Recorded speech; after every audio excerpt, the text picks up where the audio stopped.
Hello, lovely viewers. You are most welcome to our channel Poetry Online. In this video, we shall be presenting to you the summary, analysis, themes, setting, and characters of the play Let Me Die Alone by Kolosa Kargbo. Kindly subscribe to our channel and press the bell icon to get updates on all our new videos. Once again, let us assure you of a very interesting discussion. Get ready for this lesson. Let Me Die Alone is based on the historical marital life and times of Madam Yoko, a legendary monarch of the Mende people. Let Me Die Alone, published in 1976, addresses the gender struggles of the famous Madam Yoko, who was the first notable female paramount chief over the Mende people in the southern province of Sierra Leone. Although she was influential with the British and was one of the most powerful rulers of the Pan-Mende Confederacy, her femaleness remained at the core of the many crises she encountered, both within and without her chiefdom. The playwright, Kolosa Kargbo, depicts the life of the celebrated female ruler in Let Me Die Alone. In his portrayal, Yoko is a beautiful, ambitious and courageous woman who joins an all-male secret society, the feared Poro Society, and consequently loses her right to womanhood, though not to her sexuality. Let Me Die Alone by Kolosa Kargbo is a play written in 3 short acts with 3 dramatic and theatrical values. The play opens in Senehum in Gbanya's bedroom amidst the Sende drumming offstage, with Gbanya pulling a shouting Yoko, his wife, into the room. Yoko has just been dislodged from the company of the Sende woman, a cult of women dancers and entertainers, to come and attend to the emotional urge of her husband. She protests as Gbanya forces her to his bed. This protest gradually changes into ecstatic and sexual moans, but soon interrupted by violent knocking offstage. Gbanya, who is the ruler of the Mende chiefdom, receives a message that Governor Rowe, the British colonial representative, will be visiting tomorrow. This kind of visit is unusual. Gbanya quickly summons a meeting of his warriors, as he suspects it might have something to do with the boys he hired to John Colker to fight against his brother, George. Yoko senses that her husband is in trouble, and he confirms that he is unwell, and even fears to sleep at night because of the constant visit of his ancestors to him in his dream, imploring him to join them. It dawns on Gbanya that his end is imminent. Yoko suggests sacrifices to ensure a peaceful journey, believing that he should not die without honor. Gbanya prepares to receive his enemy, the governor, with the greatest of gifts, but his wife Yoko thinks differently. The warriors must be put on the alert to forestall any eventuality. She reminds him further of his promise to hand over the chiefdom to her at his death. Unfortunately, Gbanya wants to resign this promise because of the many enemies hovering around the chiefdom to wipe off his people, and reasons that a man will hold the fort better than a woman at the helms of affairs. She insists and questions his sincerity and betrayal, having encouraged her not to bear children because of the prerequisite initiation into the male Poro cult before she can become king. She complied, and now, at the verge of her old age, she is being abandoned. Gbanya prefers to hand over the chiefdom to Ndapi, but Yoko will not share her bed with Ndapi, as custom demands that a new king inherits the wives of the old one. Yoko also draws his attention to the different women who have reigned successfully over some chiefdoms for many years, such as Yoya, Kima of Galu, Fangawa of Wando, Pandagbelo of Lepiama, Woki of Tunkia, and Nancy Kolka in Chevroland. Gbanya agrees that they are good rulers and also good lovers in bed, and drags her to the bed to show him how good she is too. Lambo is equally interested in taking over the chiefdom from Gbanya, but fears that his sister, Yoko, may succeed to persuade and compel her husband to hand over the chiefdom to her. He therefore connives with Musa, the seer and medicine man, through blackmail to plot the death of Gbanya before he makes any commitment to Yoko, his wife. Lamboy says, "All I want you to do is kill the chief and help me to prevent the chiefdom from falling into the hands of a woman." They both strategize and resolve to lure Gbanya into the Poro bush after the governor's visit to drink from a medicine bottle poisoned with a gall of alligator. Final preparations to receive the governor are underway. Gbanya wants to give 5 fat cows, 5 fat rams, and sheep as present to the governor. Lamboy thinks they are too much for Governor Rowe, but the chief insists. Musa prepares the chief's mind to visit the Poro bush after the governor's visit so they can carry out their evil plot to kill Gbanya. Yoko has a premonition that a great evil will befall their household today and engages Gbanya to prepare for war as he receives the governor and ambush him. He falls the judgment and berates her as a woman. Can our shakabulas and spears, or machetes, or slings withstand the guns of the governor and his frontier soldiers? Gbanya announces that his elaborate reception for the governor is his issue for peace and protect the people from senseless killings. Governor Rowe arrives and accuses the chief of sending his warriors to fight on John Colker's side against his brother, which the governor sees as a direct affront against his orders that there should be no more fighting. Gbanya continues to deny the accusation, but the governor humiliates him by ordering his soldiers to stretch him out on the ground and beat him with a whip. The chief is equally fine to pay £50 in the equivalence of rice and cattle. The governor and his team leave. Lamboy and Musa cash in on this development to give the chief a poisoned drink to kill him, pretending it is meant to relieve his pain. On realizing that death is inevitable, he curses his killers and instructs Yoko, who just comes in, to take charge of the chiefdom. Lamboy tries to persuade her out of the idea of becoming chief because she has to join the Poro cult, which will consequently prevent her from bearing children. But she insists she is ready to be chief. She mourns her husband and she is coronated the next chief of Mende chiefdom. Act 2 opens with Jilo preparing to cook, and Lansana, her lover, appears to have an affair with her. Jilo resists, fearing that her husband and Dapi may show up. He seizes her against her wish, claiming that, having failed to talk her into it, the other option left is to force her. Lansana gags her with his hand and drags her into the hut. Just then, Dapi and Lavalai, a warrior, enter from opposite ends. They both express concerns over the mysterious death of their chief, Gbanya. There was something unusual about the funeral. The chief's skin was black as charcoal, yet no one could give any credible explanation, not even Ngo Musa, the medicine man, who saw it all. Yoko now feels her life is threatened and does not even trust her brother, Lamboy. She wants to embark on expansionist war, but her warlords feel otherwise. Lansana and Jilo emerge from the hut. He got what he wanted, and he is prepared to risk his life for a repeated performance at a safer place. Dapi returns home and queries Jilo, his wife, of her whereabouts. Why isn't food ready for him to eat? She blames it on her sick daughter, Jeniba, and Dapi does not take kindly to her excuses. He steps on her big toe and slaps her. A guard enters and prostrates, but warns him against the danger of beating his wife every day. He could lose his self-esteem. Both men review Yoko's greed for war, which they consider vain and provocative.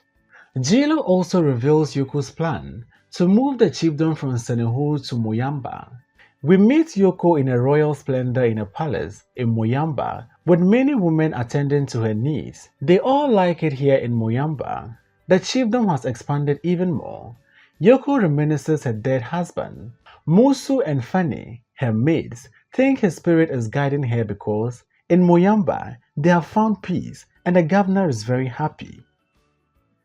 Yoko, however, feels uneasy with the fear of the unknown, that she may be killed and her reign toppled. She also misses the joy of motherhood. She lives under the tremendous pressure from those who do not want her on the throne, especially Lambo, her brother, and Musa, the medicine man, who she suspects killed her husband. Yoko asks after Jeniba, and Dapi's daughter, whom she has adopted as her daughter with so much care and affection. She was brought to Yoko, and the little girl confirms that her father often beats her mother. A guard announces the arrival of a messenger from the governor, who is well received and made comfortable. Yoko prepares for a meeting with the elders. Lavalai, Ongo Musa, Keke Lamboy, and Ndapi. Ndapi beats his wife, Jilo, and drags her in before Chief Yoko. Jilo is accused of adultery with a member of Yoko's household, Lansana. He is already on the run to Tiama. Yoko deploys 2 warriors to apprehend him outrightly. Yoko is disappointed with Jilo for the abominable act with Lansana, a rescued war slave, and ordered her detention as a reprimand. Yoko assures Ndapi that he will make Lansana pay for all the damages. Yoko is visibly more angry than ever before. Lansana betrayed his friendship with Ndapi. Lamboy and Musa hatch up a plan to kidnap and kill Jennifer, the little girl Yoko is so fond of and loved by the community. The intention is to shift the blame on Yoko as the murderer and mislead the people to believe that her growing strength as a chief is because she sacrifices young children to her charms by burying them alive. This plan, they hope, will whip up the sentiments of the people against her and ultimately force her to abdicate the throne or be forced into exile or be killed. With her out of the way, Lamboy hopes to ascend the throne. Musa does not believe it is a very good strategy, but Lamboy assures him that the searchlights will be on Yoko and not them. Madame Yoko, with some of her elders, received the governor's message in a palace with pomp and pageantry. The messenger appreciates the unprecedented reception accorded him and delivers the message of the governor, servant of Her Imperial Majesty, the Queen of Great Britain. The governor considers her a shining example of African leaders who blend grace, magnanimity, bravery, audacity, tranquility, and majesty to her role as custodian of the protectorate. He wishes her well in her reign. Jilo prepares to go and wash in the river, but wants her daughter, Jennifer, taken to Madame Yoko by Fene. But she is on an errand for Yoko to look for Lansana. Fene wants to know why Jilo committed adultery. She complains that her husband abuses her body with incessant beating and is not tender with her, while on the other hand, Lansana is caring and also makes her proud as a woman. A woman needs reassurance and admiration, and Lansana gives all this. Gino sees Fanny off, leaving Geneva all by herself. Lamboy sneaks in, hypnotizes Geneva with a fruit and some other medicinal liquid substances. In the palace, Yoko announces to her elders and council that the governor has sent for her to 2 chiefs in Tiama, and she has to leave that evening. The elders want the council to discuss the property tax the governor has imposed on their land, but Yoko suspends any discussion on the matters as she opts to execute the governor's order. She hands over the chiefdom to Lamboy to take charge in her absence. Just then, 2 warriors enter with Lansana, and Yoko orders his detention without food till she returns from a trip. As he is being led away, Jilo breaks wailing and announces the disappearance of her daughter, Jennifer. Yoko also orders an immediate search party for the missing to be found at all costs. She appoints Musa as a second in command to Lamboy for a few days, and they direct orders to find the girl before Yoko returns. But Jilo is devastated as she weeps uncontrollably. In Act 3, Lamboy is alone in the palace and about his quest for power, control, and dominion over his fellow men. He walks towards the throne and seat of supreme power. Blood has been spilled and there is no going back for him. His hands have been soiled with the blood of Banya, Jennifer, and Yoko is next because she stands between him and the ultimate desire to be chief. Lavala enters with no good news on Jennifer. He leaves to get palm wine and Musa enters. Musa has been busy spreading the rumors that Yoko has used Jennifer as sacrifice, buried her alive in a whisper to fortify her power and acquire more power to gain the favor of the governor. The same dummy is sold to Ndapi, caterer of the missing girl. He buys it after some persuasion that Benny the Oracle revealed it, and also with a potent rumor mill spearheaded by the woman, Sunday Woman, a powerful cult, summons a meeting to dispose Queen Yoko for this supposed dreadful deed. Ndapi sends words to the woman to break up the meeting. Queen Yoko returns and is surprised at the disrespectful reception she receives from her subjects. Those she put in charge of the chiefdom, Lamboy and Musa even called her Medra too. And Dapi confronts her to produce his daughter if she wants to be queen again and sits on the throne with heavy tender rumbling. She is accused of sacrificing Geneva and burying her alive in a big pot. She is defenseless in her innocence. She is subjected to great humiliation and insults by Lamboy, Musa, and Dapi and has come under the scorn of the entire chiefdom. She is called Medra, witch, devil, and wicked. And Dapi even insults her with her childlessness. You don't know the pain of childbirth, so you don't know the worth of a child. You have never had children of your own, so you don't know what motherly love is. She offers to swear by Poro to prove her innocence, but she is not given a chance as no one believes her. Just then, news comes that Jennifer's body has been found behind Cinder Bush, with a breastbone broken, the heart pulled out, her neck cut with a knife, and a private part removed. The nature of this dead body negates the claim of Lamboy and Musa that the child was buried alive. It is this revelation that necessitates a rethink, and Yoko gets a reprieve and seizes the opportunity to investigate the matter to discover the real culprit. At the Poro shrine in the Nine, it is discovered that Lamboy and Musa are responsible for the death of Geneva. Queen Yoko is therefore vindicated, and Ndapi promises to go after them to seek redress. The messenger to the governor brings a message to Queen Yoko at the Poro bush. He is stopped from entering by the guards because only initiates and members are admitted into the shrine. But Yoko clears the messenger as a member and he gains access to her. He brings a message to reduce the territorial control of the queen, and she is upset by it and sees it as a disgrace. On hearing this message, she sends Lavalai for some herbs, which he sends to her through a guard. She gives it to Musa to prepare into a thick concoction. Queen Yoko turns back to the messenger to express displeasure over the boundary demarcation. After her long years of service and loyalty to the governor, this manner of reward is least expected. She feels used and insulted and sends strong words back to the governor. And Dapi and Jilo come to seek forgiveness from the queen, claiming they were misled.